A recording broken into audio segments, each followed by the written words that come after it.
સુરતના ઉધનામાં સંબંધોને શર્મસાર કરતી ઘટના બની છે કે જ્યાં સગા મામાએ જ ભાણેજની નિર્મમ હત્યા કરી નાખી। મામાએ હત્યા બાદ ગુનાને છુપાવવા માટે મૃતદેહના 7 ટુકડા કરી તેને કોથળામાં પેક કરીને મોપેડમાં નાખીને ખાડામાં ફેંકી દીધા હતા। આ અંગેની જાણ થતાં પોલીસ દોડતી થઈ। પોલીસ તપાસમાં ખુલ્યું કે મામા અને ભાણેજ બંને સિલાઈ મશીન ભાડે ચલાવતા હતા।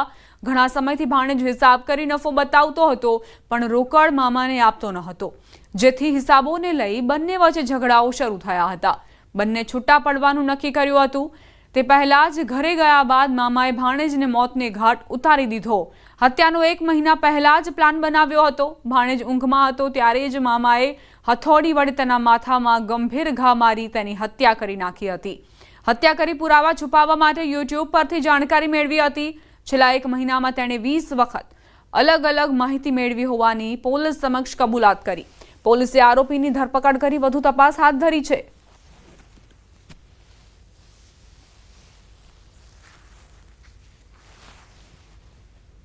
दोनों के बीच मनमुटाव हुआ था, दोनों साथ में रह रहे थे। तो पिछले कई दिनों से ऑलमोस्ट 1 महीने से जो आरोपी है उनके मामा वो स्टडी कर रहे थे कि किस तरह से मर्डर किया जाता है, किस तरह से पुरावा भी न मिले, एविडेंस भी न मिले, पुरावा का नाश किस तरह से हो सकता है, बाद में अगर जेल होती भी है, पुलिस पकड़ भी लेती है तो किस तरह से सजा होती है।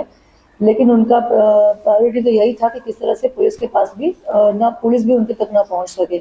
ये सब स्टडी करने के बाद, R&D करने के बाद उन्होंने लास्ट मंडे को जो अपना भांजा है उसको सिर पे हथौड़ा मार के उनकी हत्या की। समाचार वडोदराથી તંત્રની બેદરકારીના કારણે દંપતી ખાડામાં પડ્યું। રાવપુરા કોઠી 4 રસ્તા પર ઘટના બની। રોડ પર પટકાતા મહિલાને માથામાં ઈજા પહોંચી। મહિલાને સારવાર માટે હોસ્પિટલ ખસેડાઈ। તંત્રએ માત્ર બેરિકેડિંગ મૂકીને સંતોષ માન્યો। છેલ્લા ઘણા સમયથી રોડ પર ખાડો હોવાના કારણે અકસ્માત થવાનો ભય સતત સતાવે છે। જો કોઈ દુર્ઘટના સર્જાય તો જવાબદાર કોણ, તેને લઈ પણ સવાલ ઉઠ્યા। રસ્તા આગળ લોખંડની એંગલ મેલી છે અને આ ખાડા પૂરતા નહીં। આ કોર્પોરેશન વાળા કેટલા દિવસથી આ કોરાટ નીકળી ગયો, વરસાદ જતો રહ્યો, ખાડા પૂરતા નહીં અને આ એક્સિડન્ટ થાય તો જવાબદાર કોણ? આ મારી વાઈફને માથામાં વાગ્યું છે। જો લોખંડની એંગલ, આ કોઠી 4 રસ્તા ખાડાને લીધે પડી ગયા। અમે ખાડો હતો ને તે બાજુવાળા સ્કૂટર દબાયું ને પા ગબડી પડ્યા અમે ખાડા લીધે। કઈ જગ્યા પર છે? કોઠી 4 રસ્તા તંત્રને શું કહેવાનું? એક તરફ વડોદરા મહાનગરપાલિકાના મ્યુનિસિપલ કમિશનર અરુણ મહેશ બાબુ જે છે તે અધિકારીઓને સૂચના આપી રહ્યા છે કે ચોમાસું જતું રહ્યું છે, હવે આળસ ખંખેરો અને શહેરમાં જ્યાં ખાડા પડ્યા છે એ ખાડાનું પુરાણ કરો। પરંતુ આજે અધિકારીઓ છે તેઓ મ્યુનિસિપલ કમિશનરના આદેશને ઘોડીને પી ગયા છે। એના કારણે જે નિર્દોષ નાગરિકો છે તેઓ આ ખાડાઓનો ભોગ બની રહ્યા છે। આ દ્રશ્યો તમે જોઈ રહ્યા છો તે કોઠી 4 રસ્તા પાસેના દ્રશ્યો છે અને કોઠી 4 રસ્તાથી સલાટવાડા તરફ એક વૃદ્ધ દંપતી જે છે તે પસાર થઈ રહ્યું હતું અને વૃદ્ધ દંપતીનું જે એક્ટિવા છે તેનું બેલેન્સ બગડ્યું અને તેઓ બંને નીચે પટકાયા હતા અને જે વૃદ્ધ મહિલા છે તેને માથાના ભાગે અને હાથના ભાગે ઈજાઓ પહોંચી છે। ત્યારે દ્રશ્યોમાં જોઈ શકાય છે કે એક વૃદ્ધ મહિલા જે છે તે ઈજાગ્રસ્ત થયા બાદ વડોદરા મહાનગરપાલિકાના જે સ્માર્ટ અધિકારીઓ છે તેમણે બેરિકેડ મૂકીને સંતોષ માન્યો છે। ઘટનાને લાંબો સમય વીતી ગયો પરંતુ હજી સુધી આ જે ખાડો છે તેનું સમારકામ થયું નથી। એટલે ચોક્કસથી વડોદરા મહાનગરપાલિકાના જે સરકારી બાબુઓ છે તેમની કાર્યપદ્ધતિ સામે સવાલ ઊભો થાય। ઉલ્લેખનીય બાબત છે કે મ્યુનિસિપલ કમિશનરે કડકમાં કડક સૂચના આપી છે કે કોઈપણ ભોગે તમામ ખાડાનું સમારકામ કરો, પરંતુ અધિકારીઓ જે છે તે મ્યુનિસિપલ કમિશનરની વાત સાંભળવા માટે તૈયાર નથી અને પોતાની મનમાની ચલાવી રહ્યા છે। એના કારણે જે નિર્દોષ વાહન ચાલકો છે તેઓ અકસ્માતનો ભોગ જે છે તે બની રહ્યા છે અને વાહન ચાલકો જે છે તે આ ખાડાઓના કારણે ઈજાગ્રસ્ત થઈ રહ્યા છે। હાર્દિક દીક્ષિત, ન્યૂઝ 18 ગુજરાતી, વડોદરા। જૂનાગઢમાં બિસ્માર રસ્તાને લઈને કોંગ્રેસનો વિરોધ। બિસ્માર રસ્તાથી લોકો ત્રાહિમામ પોકારી ઉઠ્યા છે। કોંગ્રેસ દ્વારા સહી ઝુંબેશ કેમ્પેન હાથ ધરાયું છે। 4 દિવસમાં 20,000થી વધુ નાગરિકોની સહી લેવાશે। નાગરિકોની સહીવાળું આવેદનપત્ર કમિશનરને પાઠવાશે। દર વર્ષે દિવાળી પહેલા રસ્તા બનાવવાની મહાનગરપાલિકા લોલીપોપ આપે છે। 15 ઓક્ટોબરે કોંગ્રેસ દ્વારા મોટી સંખ્યામાં લોકોને સાથે રાખી આવેદનપત્ર અપાશે। રસ્તાઓ અતિશય બિસ્માર હાલતમાં છે। અમે પોતે ડ્રાઇવિંગ કરીએ અને નગરપાલિકામાં થોડુંક જાગે સગવડ થાય અને રસ્તાઓ થોડાક સુધારે। અતિશય ખાડા, રોડ ઉપર ખાડામાં રોડ છે કે રોડ ઉપર ખાડા છે ખબર નથી પડતી। અતિશય મુશ્કેલી પડે। બજેટ બહાર પડે એટલે કોર્પોરેશનના સત્તાધીશો એક જાહેરાત કરે કે આવતી દિવાળીએ આ રસ્તા નવા બનાવશું, પરંતુ હવે 7-8 દિવાળી જતી રહી, હજુ સુધી આ નવા રસ્તાનો લાભ જુનાગઢની પ્રજાને મળ્યો નથી. આજે જુનાગઢ શહેર કોંગ્રેસ સમિતિના તમામ હોદ્દેદારો સાથે અમે 20,000 સહી એકત્રિત કરવાનું આ સહી ઝુંબેશ ઉપાડ્યું છે. 11 તારીખથી લઈ અને 14 તારીખ સુધી શહેરના અલગ અલગ વિસ્તારમાં સહી ઝુંબેશ ચાલશે. 20,000 સહી એકત્રિત કરી 15મી તારીખે કમિશનરશ્રીને આવેદનપત્ર આપવાનું નક્કી કર્યું છે. ભરૂચ સિવિલ હોસ્પિટલમાંથી બેદરકારીનો ચોંકાવનારો બનાવ બન્યો છે. કોલ્ડ સ્ટોરેજમાં ટેકનિકલ ખામીના કારણે 5 મૃતદેહો સડીને ફૂલી ગયા હતા અને સમગ્ર પીએમ રૂમમાં તીવ્ર દુર્ગંધ પ્રસરી હતી. આ ઘટનાની જાણ થતાં સામાજિક કાર્યકર ધર્મેશ સોલંકી તાત્કાલિક સ્થળ પર આવ્યા અને માનવતાના નાતે પાલિકાની એમ્બ્યુલન્સ બોલાવી મૃતદેહોને અંતિમ સંસ્કાર માટે મોકલાવ્યા.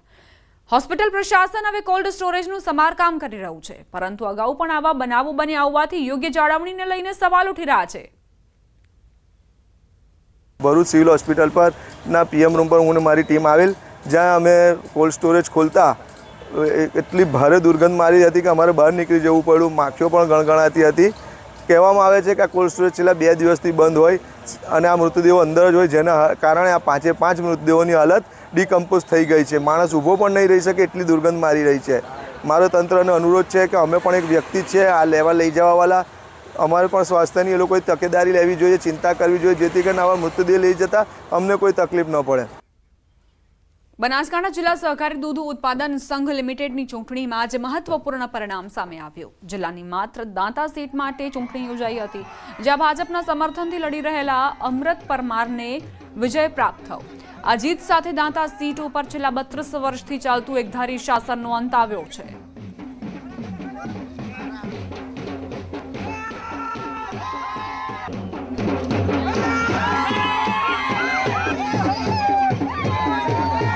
બનાસ ડેરીની જે 16 સીટો હતી નિયામક મંડળની, એમાંથી 15 તો બિનહરીફ થઈ ગઈ હતી. દાતાની ચૂંટણી હતી, જેનો આજે મતગણતરી હતી, જે પશુપાલકોના આશીર્વાદથી અમને 85માંથી 55 વોટ અમને મળ્યા હતા. અને જે સામેના જે ડિરેક્ટર હતા તેમનું શાસન 32 વર્ષથી હતું. એટલે પશુપાલકોના ખૂબ બધા આશીર્વાદ અમને મળે અને અમે વિજય થયા છે. તો પશુપાલકોના હિત માટે અમે સદાય કામ કરતા રહીશું. જામનગરમાં ઈદ મિલાદના જુલુસમાં થયેલી વિવાદિત ટિપ્પણી મુદ્દે પોલીસ હરકતમાં આવી છે. પોલીસે જાતે ફરિયાદી બની 7 શખ્સોની ધરપકડ કરી લીધી. વિવાદાસ્પદ નારા લગાવનાર શખ્સો સામે પોલીસે કાર્યવાહી કરી છે. આરોપીઓ દ્વારા વિડીયો વાયરલ કરી કોમી વૈમનસ્ય ફેલાવવાનું કૃત્ય આચર્યું હતું. શખ્સો દ્વારા વિવાદાસ્પદ ટિપ્પણી કરતો વાયરલ વિડીયો જેને જોઈને પોલીસે આરોપીઓને કોર્ટમાં રજૂ કરી 2 દિવસના રિમાન્ડ મેળવ્યા છે. જાંચ કરી અને વિડીયોમાં જો દેખાઈનારા લોકો પૈકી હાલ 7 લોકોને આઈડેન્ટિફાઈડ કરવામાં આવ્યા છે અને તમામ વિરુદ્ધ ભારતીય ન્યાય સંહિતાની કલમ 196(1)(a)(b) તેમજ 351(1)(a), 351(3) મુજબની ફરિયાદ દાખલ કરવામાં આવેલી છે અને હાલ આ 7 આરોપીઓને પોલીસ કસ્ટડીમાં લઈ અને આગળનું ઇન્વેસ્ટિગેશન ચાલુ છે. નડિયાદ શહેર કોંગ્રેસમાં ગાબડું પડ્યું. માલધારી સમાજના આગેવાન રાજુ રબારી સહિત 50થી વધુ કાર્યકરો ભાજપમાં જોડાયા. કાર્યકરોએ એક અમલમમાં યોજાયેલા કાર્યક્રમમાં ભાજપનો ખેસ પહેરીને વિધિવત રીતે કેસરીઓ ધારણ કર્યો હતો. કાર્યક્રમમાં જિલ્લા મહામંત્રી અમિત ડાભી, રાજેશ પટેલ, શહેર ભાજપ પ્રમુખ વિરાગ શાહ સહિતના નેતાઓ હાજર રહ્યા.